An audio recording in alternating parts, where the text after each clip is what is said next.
comme toute réponse, les multinationales qui sont mises en cause invoquent le fait que ce pétrole est conforme aux normes africaines, aux qualités africaines. Autrement dit, il y aurait des normes européennes, des qualités européennes et des normes africaines, des qualités africaines. Or, nous savons que ce degré de toxicité est de nature à mettre en danger la vie des populations, le droit à la santé. C'est pourquoi aujourd'hui, cette affaire nous offre l'occasion de lutter contre cette vision manichéiste de la vie, dichotomique de la vie, selon laquelle la dignité n'est pas la même. Que vous soyez en Europe ou en Afrique, vous n'avez pas le même degré de protection, vous n'avez pas la même aspiration à la santé.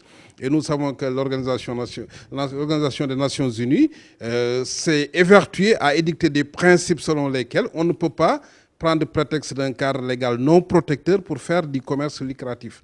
Donc nous voulons aujourd'hui que les juges d'instruction convoquent très rapidement les responsables de l'organisation Public Eye et essaient de voir dans quelle mesure on peut avoir les documents scientifiques, les analyses scientifiques qui attestent de ce degré de toxicité. Et si effectivement ce degré était avéré, évidemment, il s'agirait d'inculper toute personne que l'information pourra révéler et au niveau interne, toute autorité qui aurait pu empêcher ce trafic ou en tout cas en révéler de manière à prévenir les populations sur ce danger.